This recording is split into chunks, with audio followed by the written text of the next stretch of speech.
Good morning, ladies and gentlemen. It being 10:10 a.m. on today's date of Thursday, January 18, 2024, we'll start the hearing. My name is Francis T. Crimmins, Jr., Chair of the State Ballot Commission. Seated to my immediate right is Commissioner Joseph Boncory, and seated to my immediate left is Commissioner Joseph Eisenstadt. At this time, I'd like to introduce the clerk to the commission, who works for the Office of Secretary of State, Attorney Michelle Tassinari. Michelle. I'm going to read the cases. The two cases before us today are SBLC 24-01, Bruce Chafee, Kim Janey, Mark Broden, Elizabeth Bartholet, and Augusta McCusick, objectors, E. Donald John Trump, respondent, and SBLC 2402, Michael S. Robertson, Jr., Kevin Batt, Teresa Mason, and Stephanie Sanchez, objectors, E. Donald John Trump, respondent. Thank you, Attorney Tassinari. At this time, I'd ask our stenographer to please stand to be sworn. Could you identify yourself for the record, please? Barbara A. Hoey. Thank you, Ms. Hoey. Would you repeat after me? I solemnly promise, affirm, and declare I solemnly promise, affirm, and declare that I shall well and truly take down the evidence herein, that I shall well and truly take down the evidence herein, and if required, and if required, transcribe it according to the best of my ability. transcribe it to the best of my ability. Thank you, Ms. Hope. Would councils who are present here, representing parties having filed appearances, please introduce yourself for the record, starting with the objectors. Good morning, Commissioners. Thank you very much for having us today. My name is Shannon Liss-Reardon. Very proud to represent the objectors in this matter. With me today are Jack Bartholet and Sam Davis. We're all from the law firm of Lipton and Liss-Reardon, and also Ron Fine, the legal director of Free Speech for People, is here as well. Thank you. Thank you. Thank you. And for the respondent. Good morning. Mark Salinas on behalf of Donald John Trump, and I've also filed an appearance on behalf of the Massachusetts Republican Party as an interested party. Good morning. And thank you. We're here today because the commission has received two objections in state ballot law docket number 2401 and 2402, which appear to be identical except the names of the voters listed as objectors. Both of objections ask this commission to remove Donald Trump's name from the presidential primary ballots in Massachusetts. And in light of the fact that the two appear to be identical, we're consolidating the cases. So, since the filing of the objections, there have been some additional substantive filings. We received a motion for summary decision filed by the objectors. We've received a motion to dismiss filed by the respondent. And we've received a motion to dismiss filed by the Mass GOP. Now, based upon the matters contained in those filings, the commission must first determine the threshold legal issue as to whether or not the objection relates to matters within the jurisdiction of the commission. And as such, we'll take this matter for further review by the commission under at the conclusion of the hearing. We'll take that issue under advisement. And before that, we'll ask to see if either counsel, first for the objectors and then for the respondent, wish to be heard on just the issue of jurisdiction, and we'll give each counsel 5 minutes to address the commission on the issue of jurisdiction and jurisdiction only under Mass General Laws 55B. So at this time, counsel, if you wish to be heard. Yes, thank you. Objectors do wish to be heard. We did receive copies of the motion to dismiss last night. We would ask for leave to submit a written response to it, which we can do very promptly. I can summarize our argument right now if you would like to hear that, but we would ask for leave I'd like to hear right respond. now just on jurisdiction. Yes, on jurisdiction, it is very clear under both Massachusetts general laws, Chapter 55, as well as the regulations regarding the jurisdiction of the commission, that this commission has the jurisdiction and authority to hear these objections. Massachusetts general law, Chapter 55B, Section 4, specifically states that the commission may investigate upon objection made in accordance with the provisions of this chapter the legality, validity, completeness, and accuracy of all nomination papers and actions required by law to give candidates access to a state ballot.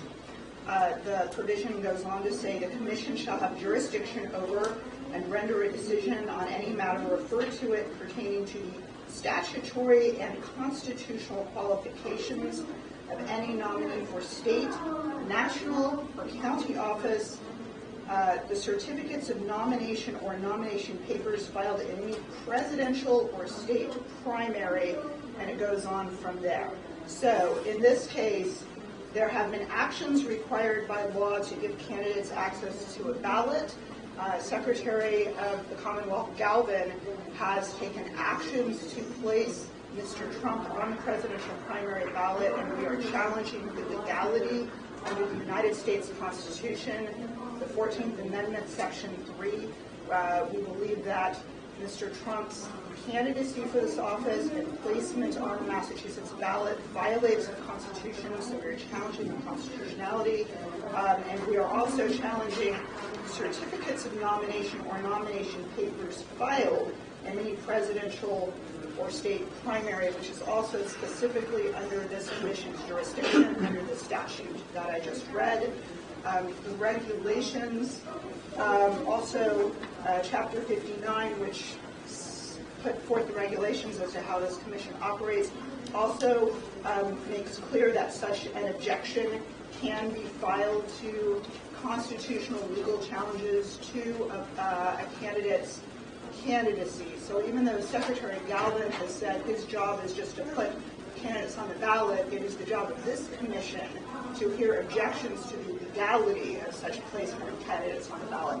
And we have reviewed a number of prior decisions by this commission which have heard constitutional challenges to such ballot appropriateness matters. So, for example, there was we can cite these for you in our opposition papers, but this commission heard a challenge to the constitutionality of Mitt Romney being on the ballot for the governorship, and the commission decided that he was properly on the ballot because he satisfied the residency requirements. There have been a number of other ballot commission decisions that consider residency requirements, such as the case of Caitlin Bean versus Erica Eiderhaven, Kathy Dwyer versus Paul Sarnowski, and others that we can cite to. So I don't think there's any question that this is the proper forum for this type of objection to be heard. I'm happy to answer any other questions that you may have. I do know that Mr. Trump in his motion to dismiss and the Republican Party's motion to dismiss have made arguments. Just on jurisdiction. Okay, well, I'm not sure whether you consider the 14th Amendment argument to be a jurisdictional issue, where they argue that this is a political question that Congress should consider. I could address that briefly, but we would like to lay that out for you more thoroughly and in opposition to the motion to dismiss. I will say that other states that have determined that Mr. Trump should not appear on the ballot in the state of Colorado No, we're and Maine. just talking about jurisdiction in the Commonwealth of Yes. Massachusetts. Yes. Okay. All right. Well, I've summarized our argument, but again, we'd like to submit it. We could submit it as soon as tomorrow or before 9 a.m. on Monday, whatever is the commission's pleasure. Thank you, Councilor Reed. Thank you. Council. Thank you. So the objector's argument with regard to jurisdiction is completely predicated on the fact that there's been a nomination or some nomination papers that have been filed in this case. And what I want to distinguish for the commission is this, that Donald John Trump was placed on the ballot at the request of the Massachusetts Republican Party. that is different than a nomination and that is distinguished from nomination papers. There is nothing in the case law or the statutes that the commission is required to follow that says qualification to be on a ballot is a precondition to appear on the ballot. And what I'm saying is this. If the Massachusetts Republican Party so chose to put somebody on the ballot who was clearly not qualified, and I want to use a very non-controversial type of example, someone who is 12 years old, they're not old enough to hold the office. The position is, as absurd as it might seem, is that once the Republican Party asks that under the statute to be placed on the ballot, the candidate must appear on the ballot.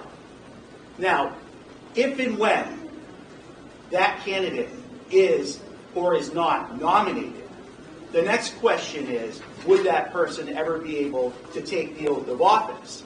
Well, perhaps not, but that's what we're not there yet.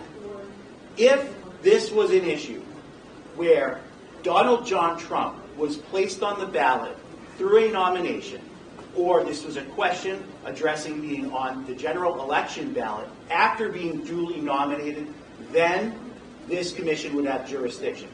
At this stage, it doesn't, and that's why we've asked for the objection to be dismissed.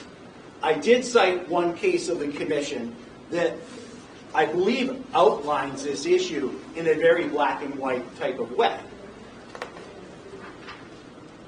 In the matter of Collins versus Gorman, there was a candidate for commissioner in Norfolk County, and the issue came up apparently in that petition whether or not, because of residency issues, the person was qualified to appear on the ballot. And the commission, in looking at that, essentially came to the same conclusion, at least my read of this, that I'm arguing here today. It's that it's premature at this point. There's no legal basis to deny somebody access to the ballot purely on the issue of disqualification. And that it's not until they are nominated that the jurisdiction is conferred on this commission. So for those reasons on the jurisdiction issue, I would suggest that there is no jurisdiction. The objection must be dismissed at this point because it's not ripe for adjudication. I will not get into the issues regarding Section 3 of Article 14 because of the limits that you want of my argument right now. Suffice to say, we contest all of those allegations that the Section 3 of Article 14 does not apply in this case, that the jurisdiction is conferred upon Congress and not this commission. And any suggestion that what happens in Colorado is binding on this commission is not accurate. The people of Massachusetts deserve better. They deserve a commission within their own jurisdiction to decide these issues. And as far as the due process requirements in Colorado, I would suggest that they were wholly inadequate. It was a very improvised... Yeah, we're not discussing Colorado, your side or the other side. Understood. Thank you. And just a very brief rebuttal. So thank you. So the statutes and regulations that I just cited to you make clear that challenges to primary candidates are appropriate to be brought before this commission. I also want to cite for you the Massachusetts Supreme Judicial Court case of Thatcher versus Cook, which we have in our papers. Yeah, tell you what, we've received the papers with that extensive filing. Okay, if I may just read this one quote from the Massachusetts SJC decision. The party nominations must be effective to the end of an election so that any party may nominate as many such candidates only as may be elected under the law. More narrowly stated, the word candidates in the first sentence of General Law, Chapter 53, Section 1, signifies candidates capable under the law of being elected. So the SJC has said that you can only put a candidate on the ballot who is capable of serving in that office. Anything else in response, Council? Okay, thank No, you. thank you. This commission, this is a pre-trial hearing. This commission, as I said, has the threshold issue of whether or not we have jurisdiction. Each council will have leave to file any other responses to yesterday's filings by tomorrow. How much time do you need to do it on your end? Attorney Liz Reardon. If we can have the end of the day tomorrow. Fair enough for you? That's fine. Okay, and those will be before the commission if we get beyond the issue of jurisdiction.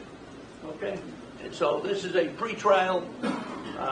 We're not taking testimony today. This commission will adjourn, and thank you all very much. Thank you, Mr. Chairman.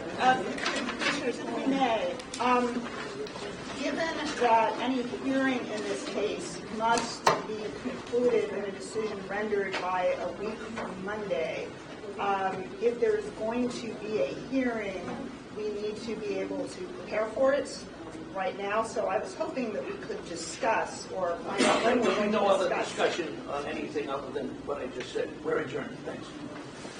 Everybody will be notified if you need to. Thank you, Mr. Chairman. Thank you.